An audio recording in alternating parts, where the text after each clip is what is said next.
অপহরণকাণ্ডে গ্রেপ্তার অভিযুক্ত রিপন মিয়ার স্ত্রীর গ্রাম প্রধান ও তার স্বামীর বিরুদ্ধে চাঞ্চল্যকর অভিযোগ। ত্রিপুরার পার্শ্ববর্তী রাজ্য অসমের দুই যুবক অপহরণকাণ্ডে আটক অভিযুক্ত অপহরণকারী রিপন মিয়া ও মানিক মিয়াকে অসম পুলিশ আজ ত্রিপুরা সিপাহীজলা জেলা সোনামুড়া থানা থেকে নিয়ে যায় অসমের উদ্দেশ্যে। জানা যায়, অসমের দুই যুবককে গতকাল মুক্তিপণ হিসেবে 10 লক্ষ টাকা দেয় তাদের পরিবারের লোকজনরা। খবর পেয়ে বিশালগড় থানার পুলিশ অভিযুক্ত অপহরণকারীদের আটক করে সোনামুড়া থানার দ্বারস্থ হস্তান্তর করে দেয়। অসমের পাথারকান্দি জেলার ফয়াজ উদ্দিন এবং আলাল উদ্দিন নামে দুই যুবক 3রা ফেব্রুয়ারি 2025 স্থানীয় বাজার থেকে নিখোঁজ হয়।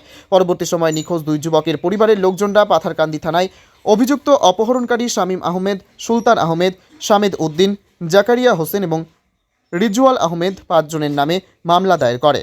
মামলা নম্বর 47/2025। দীর্ঘ সময় সোনামুড়া থেকে মোটা অঙ্কের টাকা মুক্তিপণ দাবি করে নিখোঁজ দুই যুবকের পরিবারের লোকজনদের নিকট ফোন করে অভিযুক্ত অপহরণকারীরা বলে দুই যুবককে সোনামুড়ায় আটক করা হয়েছে।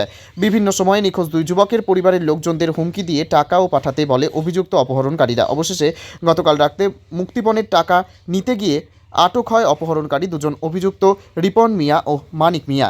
একটি সূত্রে জানা যায়, পাচার বাণিজ্যে জড়িত চক্রটির সাথে বড় কোনো লেনদেনে জড়িত রয়েছে।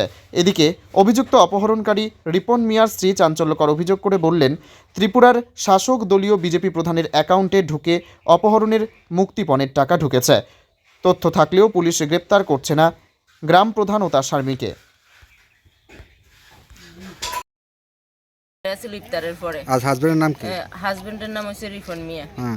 বাড়ি হচ্ছে দলিয়ায়। তো বাবার বাড়ি হচ্ছে সীমন্তপুর। বাবার নাম হচ্ছে মমিন মিয়া, আব্দুল মমিন মিয়া। ঘটনা হয়েছে ইফতারের পরে ঘরে শুয়ে রয়েছে, শোনের পরে আরে মোবাইলে কল আইছে। যখন কলটা রিসিভ করতে আসে না, তখন হ্যাঁ বাড়িতে আইছে। বাড়িতে কইতেছে মানিক মিয়া, দুলুন্নারায়ণ বাড়ি, শ্বশুর বাড়ি কালাভানি হয়েছে বাড়ি।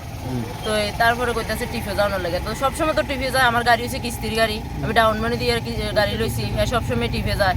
অন্ত এটা তো জিজ্ঞাসাবাদ করতে পারতে আছে না যে কিরে যাইব আসো বিষয়। হ্যাঁ রিজার্ভ লয়ে গেছে। রিজার্ভ লয়ে যাওয়ানোর পরে এটা চক্রান্ত করছে তারা। কি করছে এরপরে তো আমি সঠিকটা জানতাছি না। এরপরে পরে দিয়ে জানি যে আবুল কালামের বোর অ্যাকাউন্টে টাকা আইছে। মূল আসামি তো আবুল কালামের বউ আবুল কালাম। তো আমার স্বামী তো নির্দোষ। তাহলে কি কারণে আমার স্বামীরে অ্যারেস্ট করা হইব বা এত কষ্ট দেওয়া হইব, থানার মধ্যে নিয়ে হয়েছে, এটার আমি প্রতিবাদ চাইতেছি। আবুল কালামের বউ মানে কোন পদে আছে? এই তো প্রধানের বিজেপি প্রধানের পদে আছে। কোন পঞ্চায়েতে? কালাভানিয়া পঞ্চায়েতে। এখন